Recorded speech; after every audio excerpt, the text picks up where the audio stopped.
अच्छा, एक चीज़ बताइए, इतना ज़्यादा पोस्टमार्टम आप करती हैं, तो आज तक कभी आपको ऐसा कुछ अनुभूति हुई या नहीं? जैसे भूत पिशाच का लोग नाम लेते हैं कि मरने के बाद लोग भूत बन जाते हैं, पिशाच बन जाते हैं, या फिर कहा जाए तो लोगों को काफ़ी ज़्यादा परेशान करते हैं। ऐसी कोई दैविक शक्ति या फिर कोई शैतानी शक्ति आपके ऊपर कभी हावी होने या ऐसी कोई भी घटना आपके साथ हुई है? आप आती हैं तो सबसे पहले यहाँ पर आशीर्वाद लेती हैं, प्रणाम करती हैं, उसके बाद ही ताला खोलती है। क्या कुछ इसके बारे में, इस जगह के बारे में क्या सोचती हैं? ये जगह पवित्र जगह है। पवित्र जगह हाँ, अंतिम सीढ़ी है। जब वो जैसे डेट बॉडी आता है तो मर जाता है तो फिर दोबारा तो आएंगे नहीं। तो इसलिए ये समझिए कि पूजा घर है। पूजा घर है। पूजा घर है, मेरे लिए तो पूजा ही घर है। पोस्टमार्टम हाउस आपके लिए पूजा घर है। पूजा घर है। जो लोग डोम जाति से आते हैं या वो काम करते हैं, वो लोग शराब वगैरह का सेवन करते हैं। आप महिला हैं तो आप किस तरीके से इस चीज़ को झेलती हैं? जैसे वो लोग तो शराब पी लेते हैं, उन्हें एक हद तक ये सब तमाम चीज़ें पता नहीं चलती है, लेकिन आप तो महिला हैं, मेरे हिसाब से शराब वगैरह का सेवन नहीं करती होंगी, तो आप कैसे झेलती हैं इन सबको? होंगे। अच्छा, कोई डिकम्पोज्ड बॉडी जैसे आता होगा तो उसके परिवार वाले भी घृणा करते होंगे, उसे छूने वगैरह से घृणा करते होंगे? परिवार लोग नहीं छूते, हम ही लोग उसको काम करके पैक करके देते हैं। पैक करके दे देते, वो लोग सीधा जलाते ही हैं। हाँ, ले जाते हैं। मतलब जिस डेड बॉडी से परिवार वालों को भी स्नेह खत्म हो जाता है, उससे आपको स्नेह लगता है। हाँ, वो तो मेरे लिए पूजा हुआ ना। तो गोली वगैरह कभी निकाली हैं? हाँ, बहुत बार निकाला। गोली वगैरह भी निकाली हैं? हाँ, एंट्री रहता है, एग्जिट नहीं रहता है, तो गोली खोज के देना पड़ता है। एंट्री है, एग्जिट है तो आर पार है। अच्छा, मतलब कि गोली अगर आर पार कर गया तब तो कोई बात ही नहीं है, लेकिन अगर एंट्री हुआ है, दूसरी तरफ छिद्र नहीं हुआ है, तो आपको गोली खोज कर देना आपकी जिम्मेदारी हाँ, है। देते हैं। देती हैं। जिंदा लोगों के बीच काम करने वाले तमाम डॉक्टरों को आप जरूर सलाम करते होंगे, लेकिन अभी हमारे साथ एक ऐसी महिला है जिनकी चर्चा पूरे देश विदेश तक हो रही है, क्योंकि ये पोस्टमार्टम करती हैं। और जरा आपको दिखा दें, यहाँ पर देख लीजिए, पोस्टमार्टम यहाँ पर लिखा हुआ है, ब्लॉक जी के नाम से यहाँ पर पोस्टमार्टम हाउस कह ले, पोस्टमार्टम पॉइंट कह ले, या जो भी आप कहते हो वो कह लीजिए। बाकी यहाँ पर खास क्या है, तो खास है मंजू जी जो कि हमारे साथ हैं। मंजू जी की चर्चा पूरे देश विदेशों में हो रही है। द ललन टॉप पर से इन्हें बुलावट आता है और वहाँ पर जाने के बाद इनका जो इंटरव्यू था वो पूरे देश में वायरल हो जाता है। बाकी मंजू जी हमारे साथ है। सबसे पहले स्वागत है हमारे चैनल में। आपको सर भी स्वागत है। अच्छा मंजू जी, इतना ज़्यादा देश विदेश में चर्चा हो रही है, अभी तक जो आपके जीवन शैली में कोई परिवर्तन हुआ है या नहीं? अभी तक तो नहीं हुई। अभी तक कुछ नहीं। अच्छा, एक चीज़ बताइए मंजू जी, जैसे कि आपको भी एक डॉक्टर के श्रेणी में ही लोग देखेंगे, वो डॉक्टर तो इलाज करते हैं, लेकिन उसके बाद जो मुख्य काम, अगर किसी के जीवन में कुछ गलत हुआ हो, गलत तरीके से उनकी मृत्यु हुई हो, तो उसका पता लगाना आपकी जिम्मेदारी होती है। आप ही वो तमाम चीज़ें करती हैं, उसके बाद डॉक्टर उसके जाँच करते हैं। तो ये तमाम चीज़ें करती हैं, आप कितने सालों से ये सब कुछ कर रही हैं? 2000 ईस्वी से हम इसमें काम कर रहे हैं। 2000 ईस्वी से, तो सीधा सीधा कहा जाए तो करीबन 24 सालों का समय अब हो जाएगा आपको। जी जी। अच्छा, उतने समय में आपने कितनी धनराशि अभी तक अर्जित की होगी इस काम से? उसका तो अंदाजा नहीं है।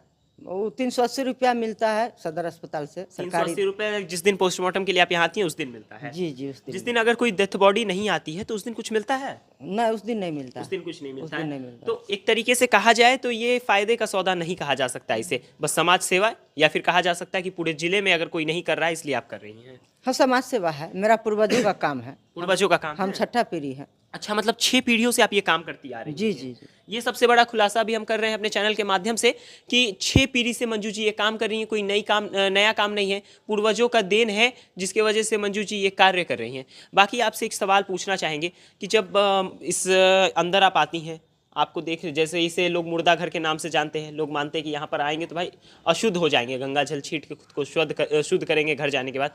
आप आती हैं तो सबसे पहले यहाँ पर आशीर्वाद लेती हैं, प्रणाम करती हैं, उसके बाद ही ताला खोलती है। क्या कुछ इसके बारे में, इस जगह के बारे में क्या सोचती हैं? ये जगह पवित्र जगह है। पवित्र जगह। हाँ, अंतिम सीढ़ी है। जब वो जैसे डेट बॉडी आता है तो मर जाता है तो फिर दोबारा तो आएंगे नहीं। तो इसलिए ये समझिए कि पूजा घर है। पूजा घर है। पूजा घर है, मेरे लिए तो पूजा ही घर है। पोस्टमार्टम हाउस आपके लिए पूजा घर है। पूजा घर है। इस घर से कितना को कल्याण होता है, तो पूजे घर हुआ। बिल्कुल। तो मेरे लिए तो पोस्टमार्टम हाउस नहीं है, पूजा घर है। बिल्कुल। पब्लिक सेवा हम करते हैं तो इसको अशुद्ध नहीं माना जाएगा, शुद्ध माना जाएगा।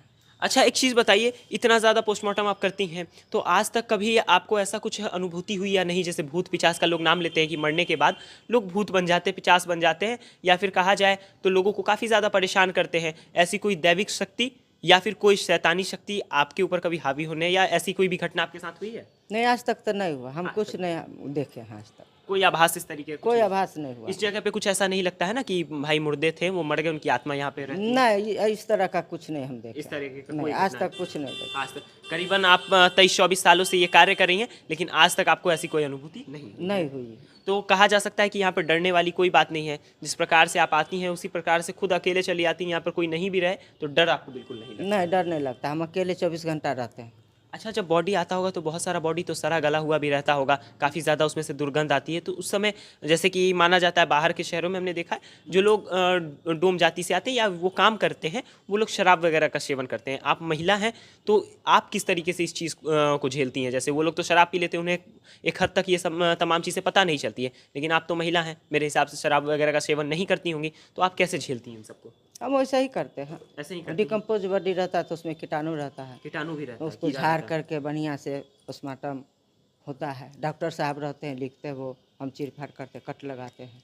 तो इत्र वगैरह का इस्तेमाल करती होंगी उस समय? हाँ, इत्र लगता है। इत्र लगता है उस दुर्गंध से छुटकारा, लेकिन फिर भी तो स्मेल तो आता ही होगा हाँ, उतना पास स्मेल आता है, लेकिन हमको करते करते आदत हो गया। आदत हो गया। हाँ, अब कुछ अथी नहीं है। तो अब लगता होगा कि भाई अब तो हमारा डेली का काम है, हम नहीं करेंगे तो ये कार्य हो भी नहीं पाएगा। हाँ, मेरा ड्यूटी है। ड्यूटी है तो ड्यूटी को बिल्कुल ईमानदारी से अच्छे तरीके से निभाती हाँ, हैं। निभाते हैं।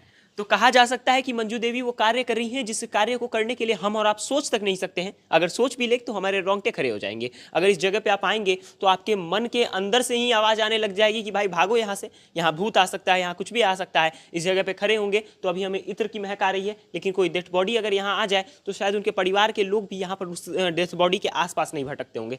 अच्छा, कोई डिकम्पोज्ड बॉडी जैसे आता होगा तो उसके परिवार वाले भी घृणा करते होंगे, उसे छूने वगैरह से घृणा करते परिवार लोग नहीं छूते, हम ही लोग उसको काम करके पैक को करके देते हैं। पैक करके दे देते, वो लोग सीधा जलाते ही हैं। हाँ, ले जाते हैं। मतलब जिस डेड बॉडी से परिवार वालों को भी स्नेह खत्म हो जाता है, उससे आपको स्नेह लगता है। हाँ, वो तो मेरे लिए पूजा हुआ ना।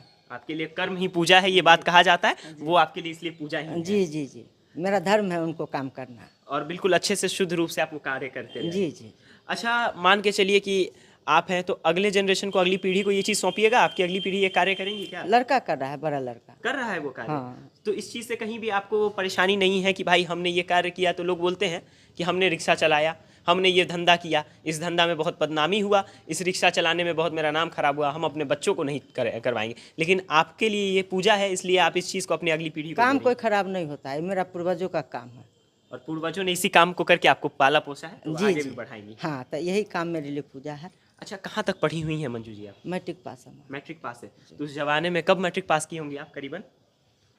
लगभग बहुत दिन हो गया, 75 का जन्म है मेरा। 75 का? हाँ। 1975 का हाँ, जन्म तो सोच लीजिए। तो करीब करीब अगर नहीं भी आप मैट्रिक पास की होंगी तो 75 से 10 साल, 85, 90, 92 में आप मैट्रिक पास कर गई होंगी मेरे ख्याल हाँ, से। उसी हिसाब से जोड़िए। हाँ, तो उस सर्टिफिकेट तो लाए हैं नहीं, याद भी नहीं है। उस तरफ वो पुराने जमाने की बात है। पुराने जमाने की अच्छा, बात। जिस समय माफ कीजिएगा, जिस समय पढ़ाई लिखाई कर रही थी उस समय लगा था कि ऐसा कोई कार्य हम करेंगे जैसे पिताजी लोग करते होंगे, तो उस समय तो डर लगता होगा?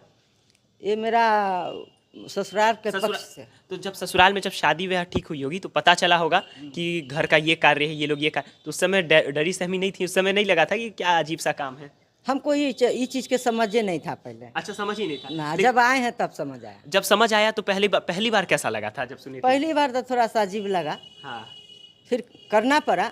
मेरे साथ तो समस्या था, बच्चा था 5 गो, हस्बैंड भी लिवर कैंसर उनका था, अच्छा। सासू माँ की भी बहुत तबीयत खराब थी, दमा पेशेंट था उनका, हस्बैंड के जिंदे से या सासू माँ के जिंदे से हम पोस्टमार्टम में काम कर रहे हैं। तो कहा जा सकता है कि मजबूरी में जिस कार्य को आपने शुरू किया वो कार्य आगे चल के आपके लिए पूजा के समान हो गया, एक बिल्कुल पवित्र काम आपके लिए बन गया। जी जी। तो अब आखिरी सांस तक ये कार्य करते रहना है? हाँ, जब तक रहेंगे तब तक करबे करेंगे। अच्छा, कोई ऐसा केस आया है जिसमें बॉडी का कुछ बिल्कुल जैसे कि ट्रक वगैरह में छापा वगैरह पड़ जाता है, तो वैसा कोई केस आया है? तो वो एक्सीडेंटल केस तो आएगा करता है। आता ही हाँ, रहता है। बराबर आता है, एक्सीडेंटल तो ज़्यादा ही आता है। ज़्यादातर एक्सीडेंटल केस जी, ही रहता जी, है। तो उस समय जितना भी समस्तीपुर शहर या आसपास के शहरों में जो भी मर्डर कांड हो जाता होगा जिसमें पता नहीं चलता होगा कि मर्डर है या फिर तमाम तरीके के सबूत उसमें से निकालने होते होंगे, वो सब कुछ तो आप ही लोग करती होंगे? कोई इंजरी नहीं रहता तो उसमें विसरा रिजर्व होता है। अच्छा, एक चीज़ बताइए, मान लीजिए किसी को गोली वगैरह लग जाता है तो और उसमें उसकी मौत हो जाती है, तो उस समय भी अगर मर जाता है वो स्पॉट पे, तो पहले उसे डॉक्टर के पास ले जाया जाता है या डायरेक्ट पोस्टमार्टम के लिए भेजा जाता है? नहीं, गोली लगता है तो जिंदा रहता है तो पहले इलाज होता है, अगर मर गया वो ऑन द स्पॉट, इलाज के दौरान मर गए तो पोस्टमार्टम होगा। गोली वगैरह कभी निकाली है? हाँ, बहुत बार निकाला। गोली वगैरह भी निकाली है? हाँ, इंट्री रहता है, एग्जिट नहीं रहता है तो गोली खोज के देना पड़ता है। एंट्री है एग्जिट है तो आर पार है। अच्छा, मतलब कि गोली अगर आर पार कर गया तब तो कोई बात ही नहीं है, लेकिन अगर एंट्री हुआ है दूसरी तरफ छिद्र नहीं हुआ है तो आपको गोली खोज कर देना आपकी जिम्मेदारी हाँ है। देते हैं। देती हैं जी। तो उस समय तो डर लगता है कि भाई गोली वगैरह नहीं? नहीं डर नहीं डर लगता है। बिल्कुल नहीं है। नहीं, जहाँ गोली है तो वहाँ डायरेक्शन से खोजना पड़ता है। अच्छा डायरेक्शन लगाते हैं, प्रूफ है एगो तार, अच्छा घुसा कर देखते हैं कि किधर गोली गया और उसको कट करके पूरा पाट के निकाल के गोली खोज के देते हैं। अच्छा, गोली खोज के देती। कहाँ की रहने वाली है, मतलब कि आपका घर कहाँ था, मतलब आपके पूर्वजों का? यही समस्तीपुर है। समस्तीपुर ही का? हाँ। और शादी भी समस्तीपुर जिले में ही हुई हाँ, थी? मेरा जो मायके है दरभंगा है। मायके दरभंगा है? जी जी, ससुराल है समस्तीपुर। अच्छा, तो भाई वगैरह होंगे या फिर घर परिवार के वहाँ के लोग होंगे, वो लोग इंटरव्यू देखते होंगे तो अब काफ़ी ज़्यादा उनको खुशी होती होगी कि हमारे घर की बिटिया ने ऐसा नाम कर दिया है, इतनी उम्र में भी जाने के बाद भी वो हमारा पूरा नाम रोशन कर रही है। सब लोग को सबको धन्यवाद हमको देते हैं। सब लोग धन्यवाद देते हैं। हाँ, चलिए एक बार वो टूल्स दिखा दीजिए, वो सबसे ज़्यादा आपका प्रसिद्ध हुआ है जिसके द्वारा आप पोस्टमार्टम करती हैं। ज़रा आ जाइए, फ्लैश जला लीजिए।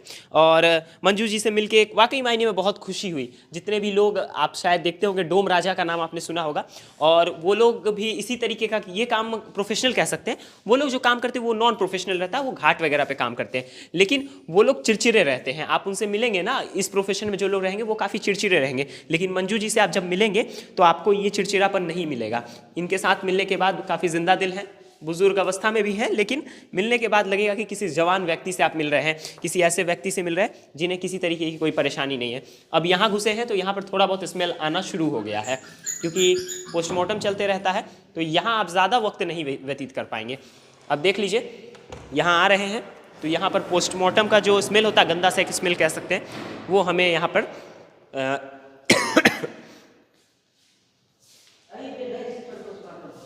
अच्छा, बाहर चलिए, बाहर हमसे बर्दाश्त नहीं हो पाएगा, बहुत ज़्यादा स्मेल है। कैसे हमसे भाई बर्दाश्त नहीं हो पाएगा, अंदर इतना स्मेल है। मंजू जी एकदम आराम से बर्दाश्त कर लिए, और हमसे स्मेल वो बर्दाश्त नहीं हो पाएगा। वाकई मायने में इनकी इस काबिलियत को, इनके इस कार्य को हमारा सलाम है भाई। अंदर जब गए ना तो आंखों से पानी, कंठ से लग रहा था कि उल्टी आ जाएगा, इस तरीके का महक वहाँ पे आ रहा था। अभी तक वो महक कंठ में आ रही है, और मंजू जी को सलाम है भाई कि एक औरत होकर के इस तरीके का कार्य करती हैं। कोई भी, मैं कह सकता हूँ, जितने भी लोग अभी भी बिहार में शराब का सेवन करते होंगे ना, डोम होकर के इस तरीके का कार्य जो करते होंगे, जो डोम राजा होंगे वो करते होंगे, साथ ही साथ जो लोग गटर साफ करते हैं, उनको अब गलत कोई नहीं कह सकता, मैं खुद नहीं कह सकता हूँ, क्योंकि इस तरीके का स्मेल, इस तरीके की बदबू को बर्दाश्त कर लेना किसी भी इंसान के लिए आम सी बात नहीं है। पहली बार जब आई थी इस तरीके का महक आया होगा तो उस टाइम उल्टी वगैरह हुआ था? हाँ, वोमिटिंग हुआ था पहली बार में? पहली बार का। जिस उसके बाद तरीके से हम अभी रिएक्ट कर गए, जी लगा हमें कि भाई क्या नाक के तो अंदर हम खाना नहीं खाए। खाना नहीं खा नहीं, पाए। खाना नहीं खाए। दूसरे दिन जब किए तो बर्दाश्त हुआ, पान खा के काम करते, थोड़ा सा पान खा लेते। थोड़ा सा पान खा लेते हैं हाँ उस चीज़ बस। से। तो उस समय काफ़ी, जैसे हम अभी रिएक्ट करके भाग गए, उसी तरीके से आप भी भाग गई होंगी उस समय, लगा भागे तो नहीं, रहना काम पड़ा। किए। आप समझ गए कि अब तो रहना है भाई, अब यही कार्य करना है। हाँ, तो रहे, काम किए, हिम्मत जुटाना पड़ा, तो इसलिए हिम्मत जुटा करके काम किए। क्योंकि आपको पता था काम तो हमको यही करना है। यही करना है, इसका अलावा और कोई ऑप्शन नहीं है दूसरा। छोटा छोटा बच्चा था, हस्बैंड के लीवर कैंसर था, सासू माँ बीमार थी, दमा पेशेंट था, तो यह काम को, पूर्वजों का काम को अपनाना पड़ा। काम किए, काम करके घर परिवार को देखे, बच्चे।